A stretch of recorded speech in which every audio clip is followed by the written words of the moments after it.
आइए आज हम पढ़ते हैं डीएसएमएस। डीएसएमएस में आपके पास लेकर आए हम यूनिट नंबर 7 इस्पाती धरने, जिसे कहते हैं स्टील बीम। स्टील बीम, इससे पहले मैं आपको कंप्रेशन मेंबर हम पूरा पढ़ा दिए थे और उसमें आपका लेसिंग और बैटन सिस्टम जो लास्ट टॉपिक था हमारा, उसमें डिज़ाइन के लिए बताया था, लेकिन उसका डिज़ाइन आपके सिलेबस में पूछा नहीं जाता डिप्लोमा में, इसलिए हमने उसको छोड़ दिया है। बाकी आज हम नया यूनिट शुरू करते हैं। पहला लेक्चर है इस चैप्टर का। इस चैप्टर का नाम है इस्पाती धरन, जिसे कहते हैं स्टील बीम। सबसे पहले जानिए स्टील बीम होता क्या है। हम जानते हैं कि स्टील स्ट्रक्चर्स में कई प्रकार के मेंबर आपके जुड़े होते हैं। जैसे मान लीजिए कोई आप स्टील की बिल्डिंग बना रहे हैं, तो स्टील की बिल्डिंग बनाएंगे तो कैसे आप बीम कॉलम पे बनाएंगे। तो हम कॉलम में बीम जोड़ते हैं, फिर बीम के ऊपर फ्रेमों को जोड़ करके हम कोई बिल्डिंग बनाते हैं, स्टील की संरचना बनाते हैं। और उस बीम में भी कई प्रकार की बीमें जोड़ी जाती हैं, प्राइमरी बीम, सेकेंडरी बीम। कि प्राइमरी बीम को जोड़ने के लिए सेकेंडरी बीम का उपयोग करेंगे, सेकेंडरी बीम को जोड़ने के लिए और भी हम कम लो वाले बीम का उपयोग करेंगे। ठीक इसी प्रकार से संरचना का निर्माण किया जाता है स्टील की संरचनाओं में।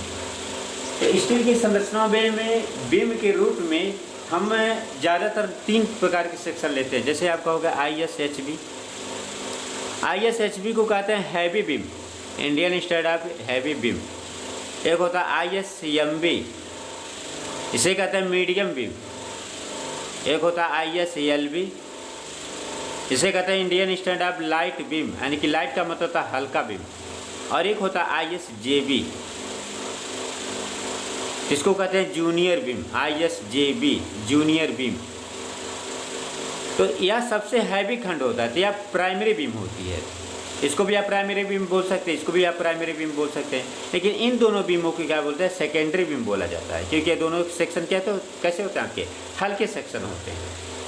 तो सबसे पहले हम धरन की बात करते हैं। बीम की परिभाषा क्या होती है। तो बीम आपकी परिभाषा यह दे सकते हैं कि धरन एक इस्पात की छड़ होती है या क्षैतिज मेंबर होता है, जिस पर कोई भी भार कार्य कर सकता है। ऊर्ध्वाधर या क्षैतिज कोई भी भार कार्य कर सकता है। धरनों पर आ रहे भार दीवार तथा स्तंभ पर हस्तांतरित होते हैं।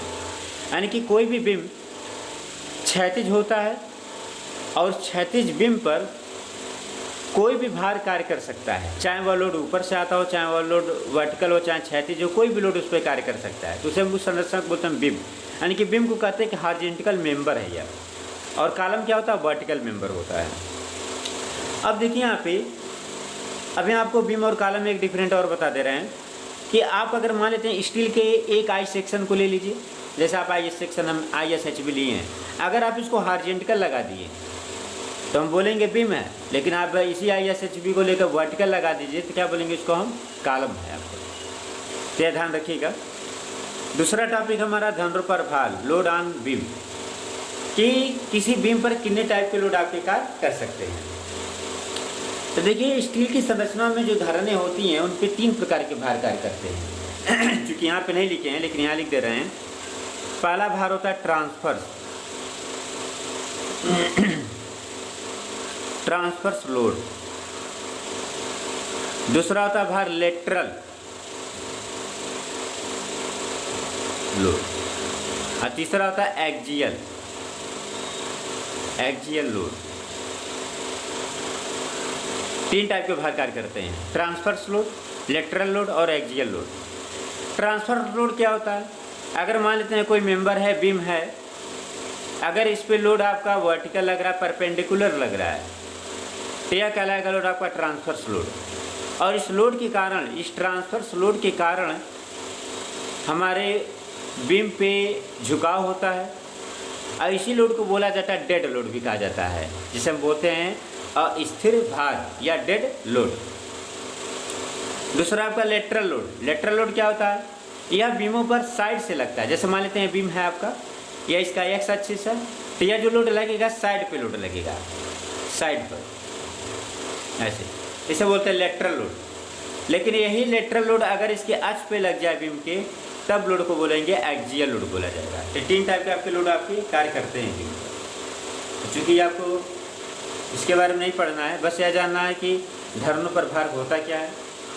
देखिए धरणों पर धरण समानता क्षैतिज होती हैं तथा उस पर आने वाला भार ऊर्ध्वाधर होते हैं, क्षैतिज भी हो सकते हैं। जो समानता बिंदु भार पॉइंट लोड या यूडियल हो सकते हैं। तो चूंकि ट्रांसफर्स लोड आपके संरचनाओं पे ज़्यादा कार्य करते हैं, आईआर लोड क्या होते हैं, कम कार्य करते हैं, इसलिए हम ज़्यादा ट्रांसफर्स लोड को लेकर चलते हैं सामान्य संरचनाओं पर। अब देखिए धरणों पर भारों का प्रभाव क्या क्या होता है। देखिए धरणों पर भारों का क्या क्या प्रभाव होगा। अगर किसी धरण पे भार लग रहा है तो बेंडिंग होगा, अपरूपण होगा, विक्षेप होगा। अगर स्टील की बीम है आपकी, मान लीजिए स्टील का आपका कोई बीम है, उस पर भार की अगर बात कर रहे हैं तो उसमें वेब विकलांगता भी होगा और वेब व्याकुचन भी होगा। आई बात समझ में। तो 5 टॉपिक अभी हम आपको पढ़ा रहे हैं आगे चल करके। पहला पढ़ेंगे बेंडिंग या बंकन। बंकन होता क्या है। आप जानते हैं कि किसी धरण पर कोई भार लगने के बाद उस धरण में जो झुकाव होता है उसे बंकन कहते हैं, और उस झुकाव के कारण जो प्रतिबल उत्पन्न होता है उसे कहते हैं बंकन प्रतिबल कहा जाता है। आप लोग पढ़ेंगे स्ट्रेंथ ऑफ मटेरियल। और आप बंकन समीकरण भी पढ़े होंगे, यम बाई आई कल टू यम बाई वाई कल टू ई बाई आर। यम क्या है, बंकन आघूर्ण है। आई क्या है, मोमेंट ऑफ इनर्शिया है, जड़त्व आघूर्ण। यम क्या है, बंकन प्रतिबल है। वाई क्या है, न्यूट्रल एक्सिस से अधिकतम दूरी। ई क्या है, यंग मापांक है स्टील का। और आर क्या है आपका, उसका रेडियस ऑफ रेडियस है आपका, यानी कि वक्रता त्रिज्या बोलेंगे इसको। तो हम इसको समीकरण को ऐसे लिख सकते हैं, M by I equal to sigma B C या sigma B T by Y. या क्या है, यक के जगह पे हम सिग्मा बी सी या सिग्मा बी टी लिखेंगे।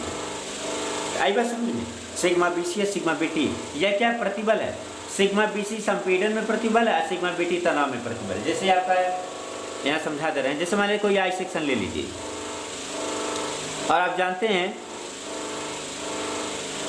यह स्टील का कॉलम है या स्टील की बीम है या आपकी आरसीसी की बीम है। तो आरसीसी की बीम में आप लोग जानते हैं कि आरसीसी की बीम पे 2 न्यूट्रल एक्सिस होती हैं, एक होता है एएनए और एक होता है सीएनए। क्यों न्यूट्रल एक्सिस होती हैं, क्योंकि इसमें 2 प्रकार के मटेरियल होते हैं, एक होता है कंक्रीट और एक होता है इस्पात। 2 मटेरियल हैं इसलिए 2 न्यूट्रल एक्सिस हो गया, इसलिए इसको कहते हैं हेट्रोजीनियस कहा जाता है, असमांगी विषमांगी आरसीसी को। लेकिन जो स्टील की बीमें होती हैं यह केवल स्टील की बनी होती हैं, इस्पात की बनी होती हैं, तो इन्हें बोलते हैं होमोजीनियस या समांगी बोला जाता है। इसमें एक ही न्यूट्रल एक्सिस होती है, वह कहाँ से जाता है, बस इसके सेंटर से एक ही न्यूट्रल एक्सिस होता है। क्यों, क्योंकि इसमें मटेरियल की ना आपका एक है। तो न्यूट्रल एक्सिस के ऊपर वाले भाग को संपीड़न कहते हैं, नीचे वाले भाग को क्या कहा जाता है, तनाव। तो इस वैल्यू को बोलते हैं, यानी कि यहाँ पे जो प्रतिबल आपका लगेगा सिग्मा बी सी है और यहाँ पे जो मैक्सिमम प्रतिबल लग रहा है वो सिग्मा बी टी है। और सिग्मा बी सी का मान धीरे धीरे बढ़ करके यहाँ मैक्सिमम होता है, सिग्मा बी टी का मान न्यूट्रल एक्सिस से नीचे बढ़ करके यहाँ पे क्या होता है, मैक्सिमम होता है। और दोनों की वैल्यू आपस में क्या होती है, बराबर होती है। क्यों, क्योंकि मटेरियल क्या है आपका, एक है। आई बस समझ में। यही आप आरसीसी खंड में देखोगे तो आरसीसी में सिग्मा बीसी जो होता है संपीड़न प्रतिबल तनाव प्रतिबल के बराबर नहीं होता है, क्योंकि वहाँ पे कंक्रीट और स्टील की दोनों का गुणधर्म क्या है, अलग अलग है। लेकिन यहाँ पे दोनों क्षेत्रों में क्या है, स्टील है, इसलिए इसकी वैल्यू की क्या होगी, बराबर होगी। अब देखिए M by I equal to sigma B C या sigma B T by Y ले लेंगे, तो सिग्मा बी सी या सिग्मा बी टी बराबर क्या होगा, यम गुणे वाई बाई आई। और आप लोग पढ़े होंगे आकृति मापांक जेड बराबर होता है आई बाई वाई, और इसको अगर पलट दिया जाए तो 1/z बराबर लिख सकते हैं y बाई आई, इतना लिख सकते हैं ना। तो y बाई आई को क्या लिखेंगे, 1/z। आई बस, तो 1/z लिखेंगे। तो अगले स्टेप में हमने लिख दिया है सिग्मा बी सी या सिग्मा बी टी बराबर एम बाई जेड। यम क्या है, बंकन आघूर्ण है, जेड क्या है, उसका आकृति मापांक है। अब देखिए सिग्मा बी सी और सिग्मा बी टी की मैक्सिमम वैल्यू IS कोड ने कितना लिया है, IS कोड 800/1984 के अनुसार सिग्मा बी सी या सिग्मा बी टी का मान IS कोड के अनुसार 0.66 FY लिया जाता है, जहां FY का मान कितना है, 250 है। कितना आपका है, 250। अगर आप 250 रख करके गुणा करेंगे तो सिग्मा बी सी मैक्सिमम या सिग्मा बी टी मैक्सिमम की वैल्यू जो आएगी वह 165 न्यूटन प्रति mm स्क्वायर लगभग आएगा। आप निकाल लीजिएगा। आई बस समझिए, ये आपका आई सेक्शन की कोई बीम दिखाए हैं, या फ्लैंज है या क्या वेब है। फ्लैंज की चौड़ाई b है, टोटल गहराई d है, फ्लैंज की मोटाई tf है, वेब की मोटाई tw है, क्योंकि इसको कहते हैं वेब। अब अपरूपण निकालेंगे। अपरूपण प्रतिबल क्या होता है? तो आप लोग अपरूपण के लिए पढ़े होंगे। यदि किसी धरन में कोई भार लगाया जा रहा है, धरन पर भार लगाया जा रहा है, तो उसमें जो शियर उत्पन्न हो रहा है, उस शियर का जो स्ट्रेस उत्पन्न हो रहा है, शियर को प्रतिरोध करने के जो स्ट्रेस डेवलप हो रहा है, उसे हम कहते हैं अपरूपण प्रतिबल। और प्रतिबल भी क्या होता है? एक बल होता है। यह प्रतिबल बीम के अंदर से आता है, और जो लोड लगता है उस लोड के कारण शियर आता है, शियर फोर्स आता है, और उस शियर फोर्स के कारण अपोजिट डायरेक्शन में बीम के अंदर से भी एक बल उत्पन्न होता है, जिसे कहते हैं शियर स्ट्रेस बोला जाता है। तो शियर स्ट्रेस आपने स्ट्रेंथ ऑफ मटेरियल में पढ़ा है, टाउ भी बराबर V अपान B इंटू डी। V क्या है? कर्तन बल है। B क्या है? उस बीम की चौड़ाई है। D क्या है? गहराई है। ठीक, तो हम यहाँ पे बीम की बात, हम वहाँ पे जो बीम लिए थे वो आयताकार लिए थे। कौन सा बीम लिए थे? आयताकार या वर्गाकार। तो इसकी चौड़ाई B हो गई या गहराई की नहीं होगी? D। लेकिन यहाँ पे हम स्टील बीम की बात कर रहे हैं, स्टील बीम। और स्टील बीम में वर्गाकार या गोलाकार नहीं लिया जाता है। क्या लिया जाता है? आई सेक्शन लिया जाता है। आप ध्यान दीजिएगा, आई सेक्शन। और हम आपको ये भी बता रहे हैं क्यों आई सेक्शन लिया जाता है। इन दोनों की अपेक्षा, यानी कि कहा जाए एक वर्गाकार बीम में, एक गोलाकार बीम में और एक आई सेक्शन बीम में सबसे मितव्ययी बीम कौन सा है? तो सबसे मितव्ययी बीम आई सेक्शन होता है। सबसे सामर्थ्य वाला बीम आई सेक्शन होता है। वह इसलिए होता है क्योंकि एक वर्गाकार जो बीम होता है, इसका मोमेंट ऑफ इनर्शिया इससे आई सेक्शन से क्या होता है? कम होता है। अवर्गाकार बीम गोलाकार से क्या होती है? ज़्यादा शिफ्ट मानी जाती है। इन दोनों की अपेक्षा यह आपका ज़्यादा सामर्थ्यवान आई सेक्शन बीम होता है, इसलिए हम इसी काम प्रयोग करते हैं, क्योंकि इसका मोमेंट ऑफ इनर्शिया क्या होगा? ज़्यादा होगा। और आप जानते हैं जिसका मोमेंट ऑफ इनर्शिया ज़्यादा हो, उस बीम की सामर्थ्य भी क्या होगी? उतना ही ज़्यादा होगी। तो अपरूपण प्रतिबल निकालेंगे। तो चूँकि यह वर्गाकार के लिए, गोलाकार के लिए था स्ट्रेंथ ऑफ मटेरियल में, लेकिन हमें आई सेक्शन के लिए चाहिए, तो डी की जगह क्या होगा? TW होगा। अब बी की जगह क्या? टोटल बीम की गहराई होगी। आई बस समझो, लिखेंगे टाउ भी बराबर V बटे T into D into TW। V क्या? कर्तन बल। D गहराई है धरन की। T खंड की। TW क्या? वेब की मोटाई। आईएस कोड के अनुसार कर्तन या अपरूपण प्रतिबल का अधिकतम मान 0.45 FY लिया गया है, जहाँ FY बराबर कितना? 250 है। जब आप यहाँ पे 250 रखेंगे तो टाउ भी मैक्स की वैल्यू आ जाएगी लगभग 100 न्यूटन प्रति mm स्क्वायर आ जाएगा। आप यही लेके चलेंगे। अब आते हैं विक्षेप में। धरनों में विक्षेप का मान, विक्षेप क्या होता है? जब बीम पे लोड लगाएंगे तो उसमें लोड के कारण धरन बेंड होती है, और जब धरन में जब झुकाव होता है तो जो ऊर्ध्वाधर झुकाव होता है उसी को विक्षेप कहा जाता है।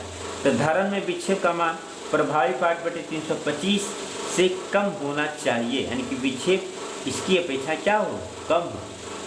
और यदि शुद्धालंबित धरन जिस पर यूडीएल लगा हो तो उसके लिए विक्षेप का मान लेमडा बराबर होता है 5WL के पास 4 बटे 384 E इंटू आई, जहाँ W यूडीएल का भार है, L प्रभावी पाठ की लंबाई है, E यंग मापांक का, I क्या? मोमेंट ऑफ इनर्शिया है।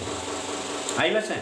अगर शुद्धालंबित धरन है लेकिन यह पॉइंट लोड लगा हो तो यह विक्षेप दूसरा होगा, कैंटिलीवर हो तो यह विक्षेप दूसरा होगा। तो आप विक्षेप का टेबल आप देख लीजिएगा। ये आपका हो गया विक्षेप निकालने के लिए। आइए एक प्रॉब्लम सॉल्व कर लेते हैं। अगर मान लेते एग्जाम में पूछता है, देखिए इस टाइप के प्रॉब्लम आपको पूछे जाते हैं। और आज हम आपको ये भी बता देते हैं कि इस चैप्टर में से थ्योरी जो पूछे जाएंगे तो बताएंगे आपको, लेकिन इसमें 3 टाइप का न्यूमेरिकल आप लोग जरूर पढ़ेगा। पहला, भार ज्ञात करना। दूसरा, बीम में जांच करना, आपको बताएंगे जांच करने के लिए। तीसरा, डिजाइन करना। अभी आगे स्टेप डिजाइन का आपको बताएंगे, डिजाइन करना। तो 3 टाइप के आपके क्वेश्चन आपको पूछे जाते हैं, तो यही 3 टाइप का पड़ेगा। तो आज हम पहले टाइप का क्वेश्चन आपको बता रहे हैं, भार ज्ञात कैसे किया जाएगा। ऐसे क्वेश्चन दिया है प्रॉब्लम फर्स्ट में, 6 मीटर लंबी प्रभावी पाठ के एक शुद्धालंबित धरन के लिए ISLB यानी कि Indian standard of light beam 550, अब ध्यान से समझिएगा, 550 धरन की टोटल गहराई है। ℎ0863 किलो न्यूटन प्रति मीटर यह धरन का स्वयं का भार दिया है। आई खंड का प्रयोग किया गया है अनुज्ञेय बंकर प्रतिबल आईएस कोड ने दिया है 165 न्यूटन प्रति एमएम स्क्वायर। धरन द्वारा वहन यूडीएल ज्ञात कीजिए यदि ई बराबर 2 × 10⁵ न्यूटन प्रति एमएम स्क्वायर हो तब। तो सबसे पहले अगर क्वेश्चन देगा तो किस टाइप से हम इसको हल करेंगे। आप ISLB 550 at the rate 0.863 kilo Newton प्रति मीटर का गुणधर्म ज्ञात करेंगे। क्या क्या ज्ञात करेंगे? आकृति मापांक ज्ञात करेंगे और TW ज्ञात करेंगे। आई बात समझ में? ISLB या 550 धरन की कुल गहराई है। जैसे मान लेते हैं आपका आई सेक्शन है, आप यही ले लीजिए आई सेक्शन। ISLB मान लेते हैं कोई यह सेक्शन है, इसकी टोटल गहराई कितना दिया 550 और इसका जो भार दिया है 1 मीटर पर 0.163 किलो न्यूटन करके।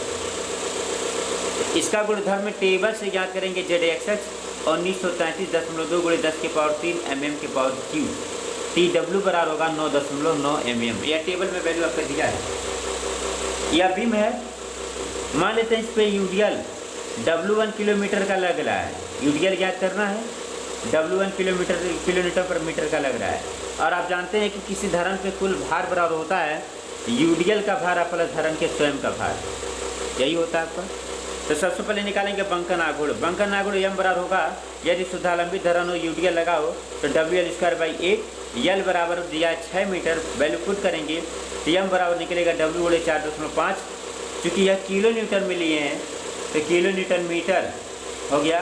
अगर किलो न्यूटन को हटाएंगे यहाँ से वैल्यू को तो यम बराबर हो जाएगा आपका W × 4.5 × 10⁻³ न्यूटन mm। आई बात समझ में?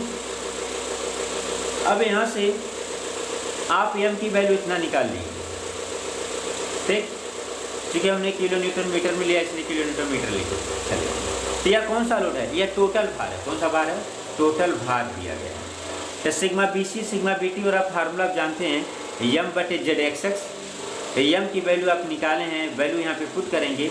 ZXX टेबल से निकाले हैं तो यम बराबर कितना होगा सिग्मा BC × सिग्मा BT या × ZXX, कितना हो जाएगा आपका, ठीक। अब यहाँ पे 4.5 × W × 10⁻6 यह यम की वैल्यू है। सिग्मा BC सिग्मा BT का मान 165 है और ZXX का मान है 1933.2 × 10⁻³ यहाँ से वैल्यू निकाल लीजिए 70.87 न्यूटन प्रति mm। कुल भार बराबर होगा W बराबर यूडीएल का भार W1 अब प्लस स्वयं का भार कितना हो जाएगा W2 हो जाएगा। अब W1 की वैल्यू निकालेंगे,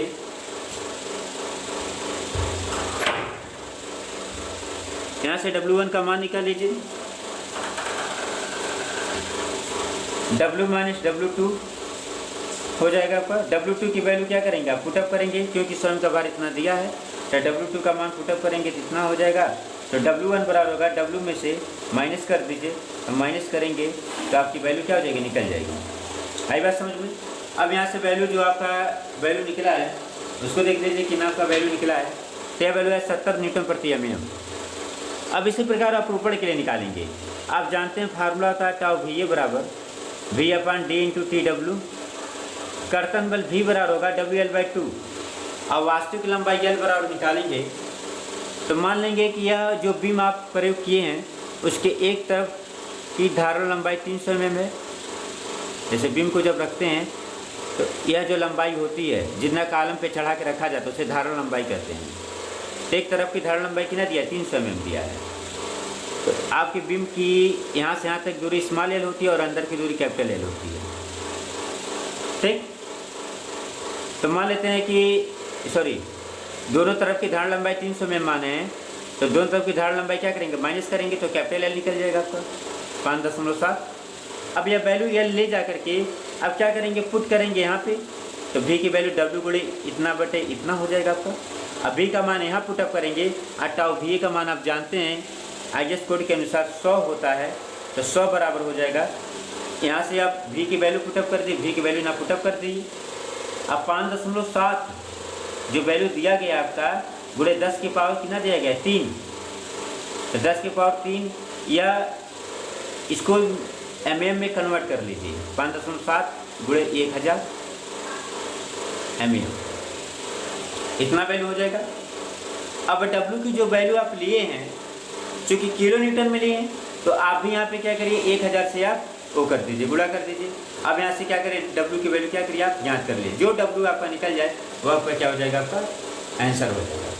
तो आप भार दो तरीके से निकाल सकते हैं, बेंडिंग के रूप में भी निकाल सकते हैं और आप ऊपर शियर के रूप में भी निकाल सकते हैं, आप लोड यहाँ पे।